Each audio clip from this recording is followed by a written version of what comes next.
నమస్తే రమగారు. నమస్తే జయ. రమగారు, వ్యక్తులు బాగుంటేనే సమాజం బాగుంటుంది. వ్యక్తుల్లో తేడా ఉంది, దుర్గుణాలు ఉన్నాయి, సమాజం కూడా ఆటోమేటిక్గా ఒకరి నుంచి ఒకరికి స్ప్రెడ్ అయ్యి మారిపోతుంది కదా. అదే వ్యక్తుల్లో మంచి గుణాలు ఉంటే ఖచ్చితంగా సమాజం బాగుంటుంది. మన ఇల్లు బాగుంటుంది, మన ఇంటితో పాటు సమాజం కూడా బాగుంటుంది. ఆ సద్గుణాలు అనేవి అందరికీ సాధ్యం కాదు కదా. మనం ఏం దేవుళ్ళం కాదు. ఒక్కొక్కరిలో ఏదో ఒక చిన్న చిన్న తేడాలు కనిపిస్తుంటాయి కదా. కానీ వాటిని మార్చుకోవాలి, మార్చుకునే ప్రయత్నం జరగాలి. దానికి ఎవరో పైనుంచి రారు, మనలో మనమే మార్పు తెచ్చుకోవాలి కదా. వీటికి సంబంధించి ఏమైనా స్టోరీస్ ఉన్నాయా?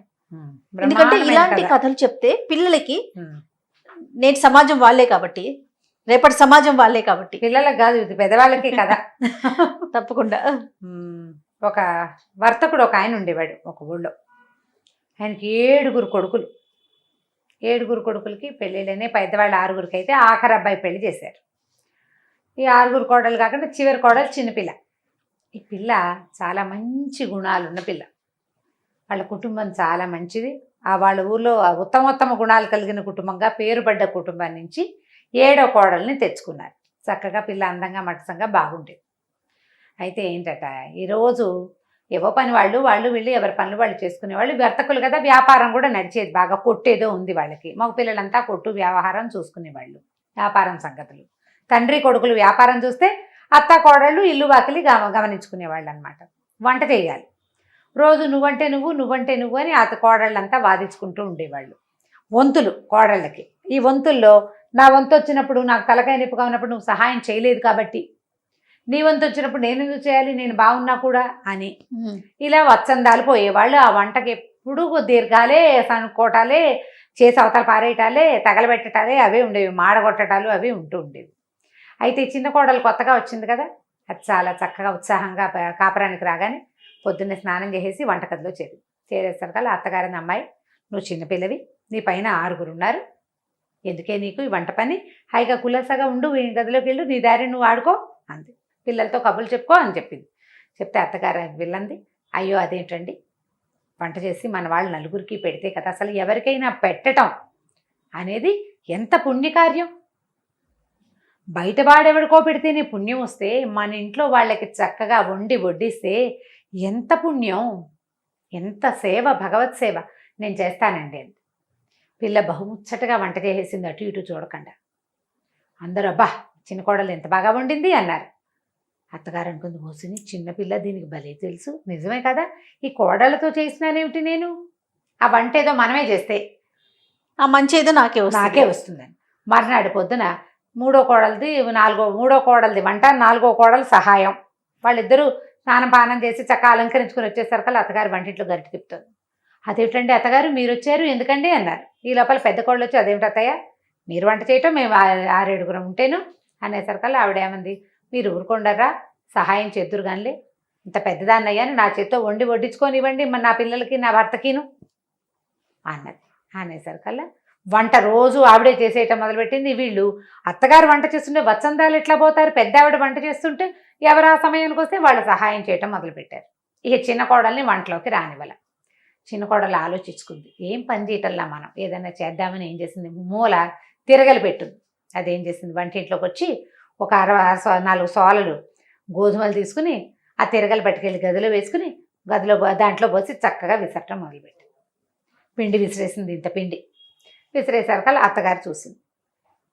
ఏమిటి అమ్మాయి తిరగలు పెట్టి విసురుతున్నావు అంటే, అవునండి మీరేమో వంట చేస్తున్నారు, తిరగలు మాత్రం ఏమి తక్కువకి వచ్చిందో, అది పుణ్యమే కదండి, తిరగట్లు విసిరితే. ఇప్పుడు మెషిన్ పిండి తెప్పిస్తున్నారు రోజు మీరు, అదేమో వేడి ఒంటికి, మెషిన్లో ఏమవుతుంది, పిండి అంతా వేడెక్కిపోతుంది అంతే.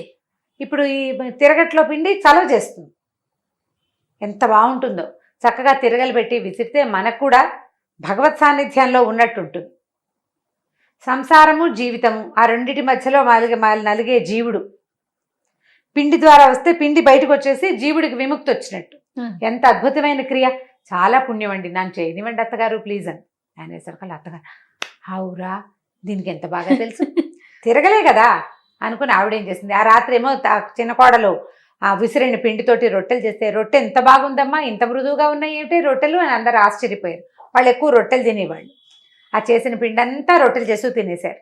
ఇంకో రొట్టె అని అందరూ తలా 4 రొట్టెలు ఎక్స్ట్రా తిన్నారు. గట్టిగా లేవు, చాలా మృదువుగా ఉన్నాయి. మనకి తెలుసు చేత్తో విసిరిన పిండి రుచి వేరు. అవును.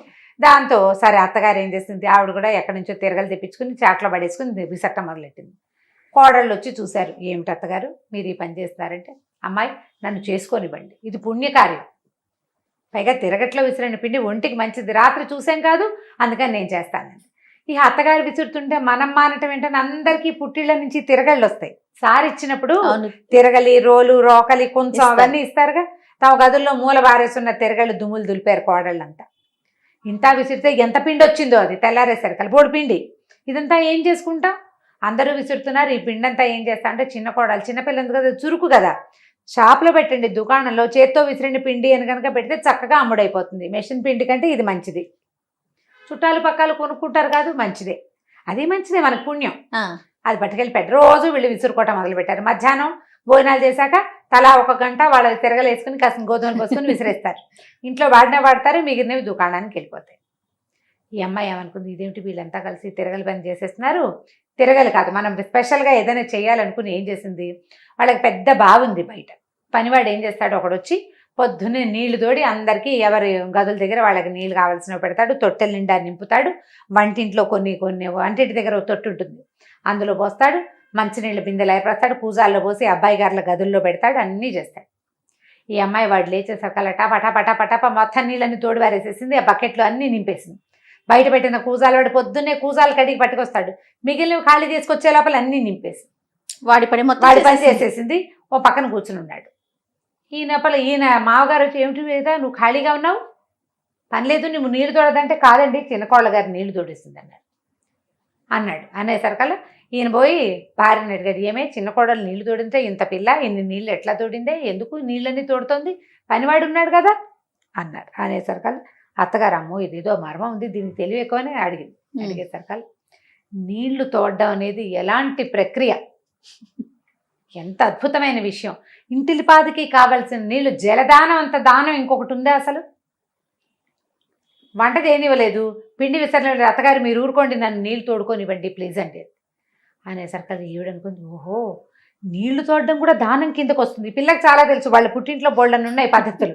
ఆవిడ కూడా నీళ్ళు తోడుకోవడం, నాకు కావాల్సిన నీళ్ళు నేనే తోడుకుంటాను, నా భర్తకి నేనే తోడతాను, నా పెద్ద కొడుకు నేనే, నా చిన్న కొడుకు నేనే అంట మొదలెట్టింది. మిగిలిన కోడళ్ళు అనుకున్నారు, ఇదేమిటి పుణ్యమంతా అత్తగారు కొట్టేస్తే ఎట్లాగా, మనం కూడా తోడేసుకుందామని ఆ పనివాడిని వదిలేసి ఎవరికి కావాల్సిన నీళ్లు వాళ్ళు ఆ పూట వంటకి తలా ఒక బకెట్ ఎత్తి ఆ టబ్బులో పోసేస్తారు, దొడ్లో నీళ్లు వాళ్లే తోడేస్తున్నారు. చిలకలాగా అలంకరించుకోవట్లేదు, ముందు వ్యవహారం చూస్తున్నారనమాట. నీళ్ల పని కూడా తెమిలిపోయింది. అక్కడి నుంచి ఈ పిల్ల ఏమనుకుంది, ఓహో ఇది కూడా కాదని చెప్పి ఇల్లు ఊడటం మొదలుపెట్టి, ఇల్లు ఊడుస్తుంటే ఈ లోపల పనివాడిని తీసేస్తామన్నారు. తీసేస్తామంటే ఈ అమ్మాయి ఏమంది, అయ్యో పాపం వాడి అన్నం పోగొట్టడం ఎందుకంటే వేరే పనిలో పెట్టుకోండి అతన్ని, అంతేగాని ఉద్యోగం మానిపిస్తే ఎట్లా, మేము నీళ్ళు తోడుకుంటున్నామని మానిపిస్తారా, ఇంకో పని చేయించండి వాడితోటని ఆ పనివాడిని పక్కకు పెట్టించింది. పనివాడు వచ్చి నీళ్లు తోడు, ఎవరి నీళ్ళు వాళ్ళే టపటపా తోడేసుకుంటారు, తలా ఒక 4 బకెట్లు, ఎంతలోకి తోడాలి. అక్కడి నుంచి ఇల్లు ఊడవటం మొదలుపెట్టింది. అత్తగారు అది కూడా గమనించింది. ఏమిటి అమ్మాయి అంటే, కాదు అత్తగారు, ఇల్లు శుభ్రంగా ఉంచడం అనేది మహత్తర కార్యం, అందరినీ జబ్బుల నుంచి రక్షిస్తాం మనం, అదెంత పుణ్యం. ఒక డాక్టర్కి ఎంత పుణ్యం వస్తుందో ఇల్లు ఊడ్చేవాడికి అంత పుణ్యం వస్తుందండి. సరే ఆవిడేమనుకుంది, నేను ఊడుస్తానని ఆవిడ చీపురు లాక్కుంది. మిగిలిన వాళ్ళంతా మీరు ఊడవటం ఏమిటండి, అలా వద్దు, ఎవరి గది వాళ్ళు ఊడ్చుకుందాం, ఎవరి పుణ్యం వాళ్ళు సంపాదించుకోవచ్చు, హాయిగా గొడవ లేదు, 5 నిమిషాల్లో గది ఊడవడం అయిపోతుంది. హాల్లో తలా పక్కకి తోసిస్తే గుమ్మం బయటికి వెళ్ళిపోతుంది, పనివాడు వాకిలు ఊడుస్తాడు, సరిపోతుంది. ఇల్లు ఊడ్చేసుకుంటున్నారు. ఈ ఇల్లు ఊడ్చే పని కూడా అమ్మాయి చేతిలో, అది ఇల్లు మొత్తం ఊడ్చి పుణ్యం సంపాదించుకుందాం అనుకుంది పిల్ల. ఒక్క గదే ఊడొస్తే ఎంతలోకి అవుతుంది, పని లేదు మనకి, గిన్నెలు తోవడానికి కూర్చుంది. అత్తగారు గిన్నెల సమార్జనానికి కూడా వచ్చేసింది. ఆవిడ ఇది మంచి పుణ్యం, ఇప్పుడు బతికుండగా ఆవిడ ఏమంట మొదలెట్టింది, ఒరే ఇన్నాళ్ళు బతికాను పెద్ద, నీకు ఉన్నంతకాలం ఉంటానా నేను, నన్ను సంపాదించుకోనివ్వండి రా పుణ్యము, మీరు తర్వాత చేసుకుందరు కానీ అని కోడళ్లతో చెప్పి మొత్తం గిన్నెలు తోవడానికి కూర్చుంది ఆవిడ. అయ్యో బాబు ఇది ఎట్లాగా మీకు సహాయం చేస్తాం, కనీసం ఎవరి కంచాలు, ఎవరి మొగుడు కంచాలు, ఎవరి పిల్లల కంచాలు తోమేసుకుందాం, గిన్నెలు సామూహికంగా తోమేసేద్దాం, పుణ్యం. గిన్నెలు తోమేశారు. అక్కడి నుంచి ఈవిడేం చేయడం మొదలుపెట్టింది, ఈ అమ్మాయి ఎవరైనా వాకిట్లోకి రాగానే ఒక గుప్పెడు బియ్యం తీసుకెళ్ళి వేయటం మొదలెట్టి. ఈవిడ అడిగింది, ఏమిటి అమ్మాయి అలా చేస్తున్నావు ఏమిటి అంటే, అది కాదండి, ఇన్ని పనులు చేద్దామనుకున్నా మీరు ఏ ఒకటి చేయనివ్వట్లేదు, దానమైనా చేసుకొనివ్వాలి కదా, నన్ను దానం చేసుకొనివ్వండి. దానం చేస్తే అద్భుతమైన పుణ్యం. ఏ దానమో మీరు నన్ను చేయనివ్వట్ల, కనీసం నేను ఈ బియ్యము కాస్త గోధుమలు కొంచెం చారెడు గోధుమ పిండి ఎవరికైనా ఇస్తే అన్న పుణ్యం వస్తుందండి నాకు అనేసరికల్లా ఈవిడ ఏమనుకుంది, ఓహో దానం చేయాలి, సరేలే బియ్యాలు అవి అది ఎలాగో ఇస్తుందని ఈ సేటు గారికి ఉన్నారుగా భర్తకి చెప్పింది, ఏమంటే మీకు పని వాళ్ళు చాలా మంది ఉన్నారు కదా కొట్లో, వాళ్ళందరికీ బట్టలు ఇస్తానండి నేను అంటే. ఆయన సంతోషించాడు. పని వాళ్ళకి బట్టలు ఇవ్వడం తన ఖర్చు, తన భార్య ఇస్తానంటే ఓకే, ఆవిడ దగ్గర బోళ్ళు బట్టలు ఉంటాయి ఇచ్చుకుంటుంది. సరే అందరికీ బట్టలు ఇచ్చారు. మెల్లిగా కోడళ్ళు కూడా మొదలుపెట్టారు. బోళ్ళని తమకు పనికిరానివి ఎక్కువగా ఉన్నవి వస్తువులు చేరనివ్వకుండా ఇంట్లోకి ఏదైనా కొత్తది తెచ్చుకోవాలంటే పాతది తీసుకోమని ఎవరికైనా ఇవ్వటం మొదలుపెట్టారు.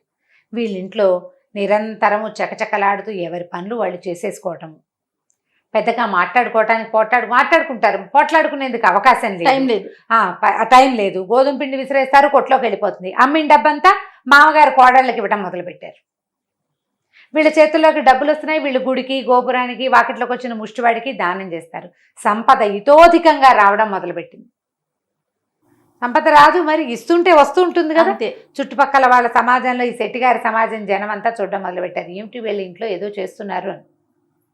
మెల్లిగా పెద్ద కోడలు ఫ్రెండ్స్, చిన్న కోడలు ఫ్రెండ్స్, మూడో కోడలు ఫ్రెండ్స్, ఏమిటే మీ ఇంట్లో మీరు ఈ మధ్య చాలా బాగున్నారు, నగలు చేయించాడు ఆయన కోడళ్ళకి, డబ్బులు ఎక్స్ట్రా వచ్చేసరికి నగలు నాణ్యాలు. ఈ చిన్న కోడలు ఏం చేసింది, తన నగలు పట్టుకెళ్ళి పెద్ద కోడలికి ఇచ్చింది. అక్కయ్య మీకు ఆడపిల్లలు ఉన్నారు, రేపొద్దున పెళ్ళిళ్ళు వస్తే మాకు ఇంకా పిల్లలు లేరు, మా పుట్టింటి వాళ్ళు బోళ్ళు నగలు ఇచ్చారండి, నాకెందుకు ఈ నగలన్నీ, పిల్లలకు పెట్టుకోండి చక్కగా నగలు పట్టుకెళ్ళి ఇచ్చేసింది. అది మరీ దానం అని చెప్తోంది. దాంతో ఇక వాళ్ళకి వీళ్ళకి ఇచ్చేసేటాలు మొదలుపెట్టారు. చుట్టుపక్కల సమాజంలో వాళ్ళందరూ కూడా మెల్లిగా ఈ పనులు పాటలు పద్ధతులు, పని వాళ్ళు ఉంటారు, వాళ్ళ పనులు వాళ్ళేవో వాళ్ళు చేసుకుంటారు. నేను నీళ్లు తోడుకోవాలి, నేను ఇల్లు ఉడుచుకోవాలి, నేను గిన్నెలు తోముకోవాలి, నేను నా వంట నేను చేసుకోవాలి, ఎవరి పని వాళ్ళు చేసుకుంటారు. వీళ్ళు చేయలేని పనులు చేయడానికి పని వాళ్ళు ఎలాగో ఉన్నారు. కిలకిల్లాడుతూ ఉన్నారు కోడళ్ళు, చక్కగా అందరికీ పిల్లలు పుట్టారు, పిల్లలకి పెళ్ళిళ్ళు అయిపోతున్నాయి, వీళ్ళు ఎంత ఫ్లరిష్డ్గా ఉన్నారు. ఈ విషయాన్ని తెలుసుకున్న మొత్తం వాళ్ళ ఊళ్ళో ఉన్న వీళ్ళ సమాజం జనం అంతా నేర్చుకున్నారు దాన్ని. కోడళ్ళు పని పాటలు చేసుకోవాలి, ఎవరి పని వాళ్ళు చేసుకోవాలి. పని పాటలు అంటే పక్క వాళ్ళ పని చేయొద్దు, నువ్వు నీ పని నువ్వు చేసుకో అంతే. నీ పని నువ్వు చేసుకో, వత్సందాలు పోవద్దు, వంతులు లేవు, వంట చేసేసేయటమే అందరూ కలిసి. ఎవరు ఆ టైంకి వంటింట్లోకి వస్తే వాళ్ళు పని చేసేస్తారు, పుణ్యం. ఎవరు నీళ్ళ దగ్గరికి వెళ్తే వాళ్ళు తోడేస్తారు, ఎవరు ఖాళీగా ఉంటే వాళ్ళు ఇల్లు చేస్తారు. అట్లా అన్ని పనులు చేసుకుంటేనే పుణ్యం వస్తుందని ఈ పిల్ల వల్ల ఈ సమాజం మొత్తం మారిపోయింది.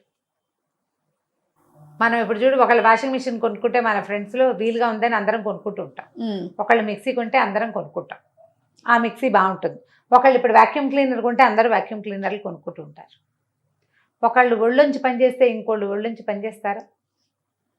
కొంచెం కష్టం కదా.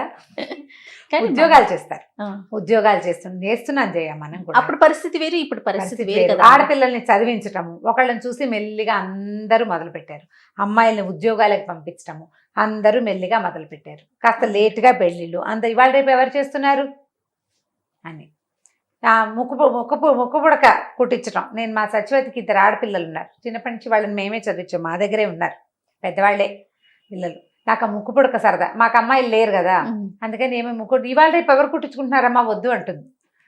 ఎవరైనా కుట్టించుకోవడం ఎందుకే, మనమే స్పెషల్గా చేద్దామన్నా దాన్ని, ఎవరు చేయని పని మనం ఎందుకు చేయాలి? అది అందరూ చేస్తే అందరూ చేస్తారు, అవును అంతే కదా. ఫ్యాషన్లు కూడా అంతే, కొంతమంది చేస్తుంటే వాళ్ళ వెనకాల పడి మిగిలిన వాళ్ళు చేస్తుంటారు. అదే ఇప్పుడు ఏంటంటే ఎవరి పని వాళ్ళు చేసుకోవటం అత్యద్భుత పుణ్యకార్యం అంతే.